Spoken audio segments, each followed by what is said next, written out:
ಇದು ಭಾಷಕ್ಕೆ ಪ್ರಾರ್ಥನೆ ಜೀವ ಸ್ವರೂಪರಾದ ನಮ್ಮ ಪರಲೋಕದ ಜೀವನ ತಂದೆಯಾದ ದೇವರೇ, ನಿಮ್ಮ ಘನವುಳ್ಳ ನಾಮಕ್ಕೆ ಸ್ತೋತ್ರಗಳೇವೆ. ನಮ್ಮ ಮನೆಗೆ ಇವನು ಸ್ತಂಭಗಳನ್ನು ಕರೆದುಕೊಂಡು ಹೋಗುವುದಕ್ಕೆ ಅದಕ್ಕೋಸ್ಕರ ತಂದಿರತಕ್ಕಂಥ ಈ ಸೀರೆಯನ್ನು ಆಶೀರ್ವದಿಸು.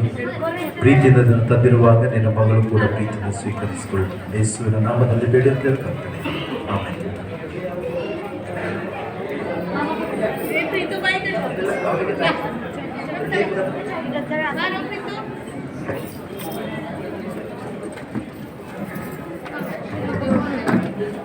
ಓಕೆ, ಇಲ್ಲಿಗೆ ನಿಶ್ಚಿತಾರ್ಥ ಕಾರ್ಯಕ್ರಮ ಮುಕ್ತಾಯವಾಯಿತು. ನಾವು ಕೊನೆಯದಾಗಿ ಪ್ರಾರ್ಥನೆ ಮಾಡೋಣ. ಪರಲೋಕ ಪ್ರಾರ್ಥನೆ ಆಶೀರ್ವಾದ ವಚನದಿಂದ ಈ ಕೂಟವನ್ನು ಮುಕ್ತಾಯ ಮಾಡ್ತೀವಿ.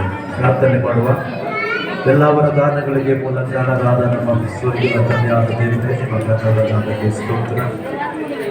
ಮದುವೆ ಎನ್ನುವಂಥದ್ದು ನಿನ್ನಲ್ಲಿ ನೇಮಕ ಮಾಡಲ್ಪಟ್ಟಂತಹ ಪರಿಶುದ್ಧವಾದ ಬಂಧನವಾಗಿದೆ. ಈ ಬಂಧನದಲ್ಲಿ ಸ್ವಾಮಿ ಸಂದೀಪ್ ಮತ್ತು ರಿಬೆಕ್ಕಾ ಇವರ ಮಕ್ಕಳು ಪರಸ್ಪರ ಒಪ್ಪಿಕೊಂಡಿದ್ದಾರೆ. ಆಭರಣಗಳನ್ನು ಮಗನು ಕೊಟ್ಟು ನಿಶ್ಚಿತಾರ್ಥ ಮಾಡಿಕೊಂಡಿದ್ದಾರೆ. ಸಕ್ಕರೆಯನ್ನು ಹಾಕಿಕೊಂಡು ತಮ್ಮ ಪ್ರೀತಿಗಳನ್ನು ವ್ಯಕ್ತಪಡಿಸಿದ್ದಾರೆ. ಈ ಎಲ್ಲ ವಿಷಯಗಳು